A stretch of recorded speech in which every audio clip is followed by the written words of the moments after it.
یہ کوئی عام عمارت نہیں، یہ وہ جگہ ہے جس کی طرف لاکھوں دل دن میں 5 مرتبہ جھکتے ہیں۔ خانہ کعبہ، اللہ کا گھر، جس کی دیواریں گواہ ہیں انسانیت کی ابتدا، وحی کے نزول اور قربانیوں کی تاریخ کی۔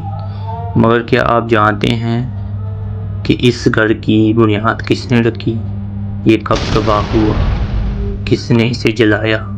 اور آج جو خانہ کعبہ ہم دیکھتے ہیں وہ پہلے کیسا تھا؟ آئیں جانتے ہیں خانہ کعبہ کی وہ مکمل تاریخ جو وقت کی گرد میں چھپ چکی ہیں لیکن ہر مسلمانوں کے دل میں روشن رہنی چاہیے۔ السلام علیکم ناظرین۔ عظیم AI اینیمیشن، جہاں تاریخ AI اینیمیشن کے ذریعے آپ کی سکرین پر ظاہر ہوتی ہے۔ خانہ کعبہ کی تاریخ زمین پر انسان کی تاریخ جتنی ہی پرانی ہے۔ مفسرین کے مطابق حضرت آدم علیہ السلام کو جنت سے نکال لے جانے کے بعد اللہ تعالیٰ نے ان کی دعا قبول کی اور زمین پر ان کے لیے پہلی عبادت گاہ یعنی خانہ کعبہ بنانے کا حکم دیا۔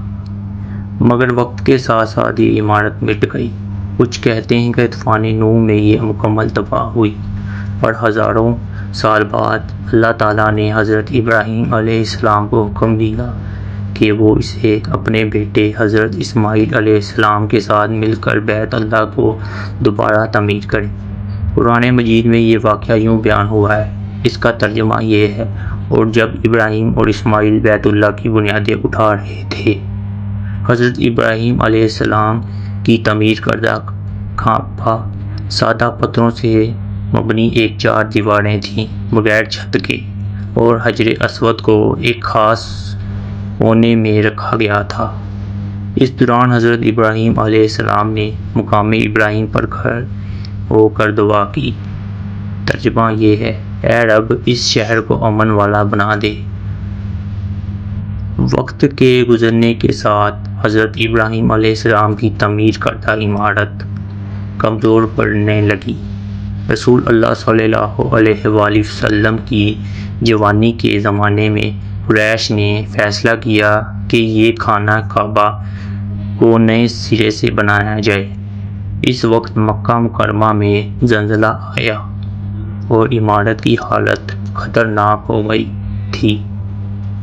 قریش نے حلال کمائی سے تعمیر کرنے کی نیت کی، لیکن پیسے کم پڑ گئے، اس لیے انہوں نے خانہ کعبہ کی کچھ پرانی دیواریں گرا کر اسے قدرے چھوٹا کر دیا۔ جب حجر اسود کو واپس رکھنے کا وقت آیا تو قریش کے قبائل میں جھگڑا شروع ہو گیا۔ پھر ہر قبیلہ چاہتا تھا کہ یہ شرف اسے ملے۔ تب ایک بزرگ نے مشورہ دیا: کل صبح جو سب سے پہلے مسجد میں داخل ہو وہ فیصلہ کرے گا۔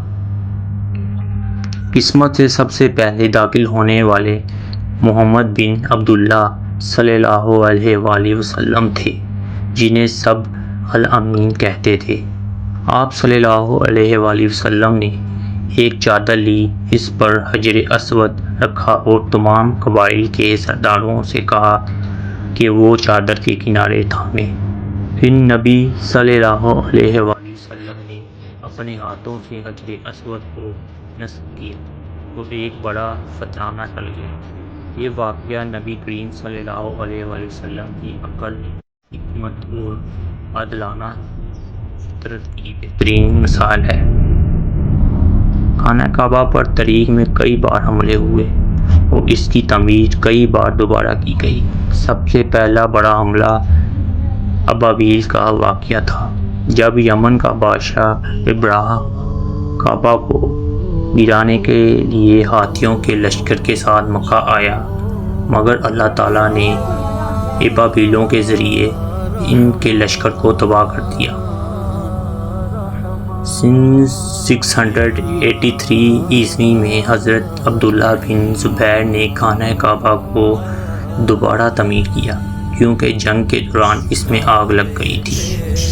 انہوں نے اسے حضرت ابراہیم علیہ السلام کے اصل نقشے پر بنایا، اس میں خاتین کو شامل کیا، 2 دروازے رکھے اور اونچائی بھی بڑھائی۔ لیکن بعد میں حجاج بن یوسف نے کعبے پر حملہ کیا اور عمارت کو گرا کر دوبارہ قریش کے انداز میں بنوایا۔ یوں کعبے کی موجودہ شکل وہی ہے جو قریش نے رسول اللہ صلی اللہ علیہ وآلہ وسلم کے دور میں بنائی تھی، لیکن اس میں وقتاً فوقتاً مرمت ہوتی رہی۔ آج کا خانہ کعبہ خوبصورت سنگ مرمر اور سیاہ پتھروں سے مزید ہے۔ اس پر چڑھایا جانے والا سیاہ غلاف، جسے کسوہ کہتے ہیں، ہر سال 9 ذی الحجہ کو تبدیل کیا جاتا ہے۔ یہ غلاف خاص طور پر سونے کی دھاگوں سے تیار کیا جاتا ہے، جس پر قرآن کی آیت لکھی جاتی ہے۔ خانہ کعبہ کے اندر جانے کی اجازت صرف مخصوص افراد کو دی جاتی ہے، اور اندرونی دیواریں بھی سنگ مرمر سے بنی ہوئی ہیں۔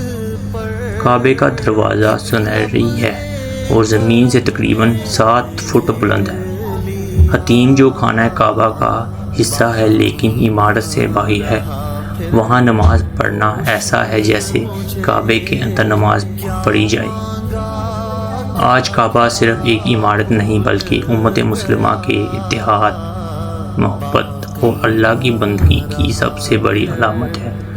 لاکھوں لوگ ہر سال حج و عمرہ کے لیے یہاں آتے ہیں، اور یہ سلسلہ قیامت تک جاری رہے گا انشاءاللہ۔ خانہ کعبہ کی تاریخ ہمیں یہ سبق دیتی ہے کہ اللہ کا گھر ہمیشہ باقی رہے گا، چاہے دنیا کتنی ہی بدل جائے۔ یہ جگہ صرف ایک عمارت نہیں بلکہ دلوں کا قبیلہ ہے۔ کیا آپ نے کبھی خانہ کعبہ کا دیدار کیا ہے، یا آپ اس کی زیارت کا خواب دیکھتے ہیں؟ نیچے کمنٹ میں اپنی خواہش یا دعا ضرور لکھیں، اور اگر آپ کو یہ ویڈیو پسند آئی ہو تو براہ کرم ہمارے چینل عظیم AI اینیمیشن کو ضرور سبسکرائب کریں، اور ہمیں لائک اور شیئر کرنا نہ بھولیں۔ شاعر نے کیا خوب لکھا ہے، کہاں کا منصب کہاں کی دولت، قسم خدا کی ہے یہ حقیقت۔ کہاں کا منصب کہاں کی دولت، قسم خدا کی ہے یہ حقیقت۔ جنہیں بلایا ہے مصطفیٰ نے وہی مدینے کو جا رہے ہیں۔ اور کہتے ہیں، جانے کو بنے گا جب بہانہ، کہیں گا آ کے کوئی دیوانہ۔ چلو نیازی تمہیں مدینے، چلو دیوانے تمہیں مدینے، مدینے والے بلا رہے ہیں۔ اللہ تعالی ہم سب کو اپنے گھر کی زیارت نصیب فرمائے، آمین۔ عظیم AI اینیمیشن، جہاں تاریخ زندہ ہوتی ہے۔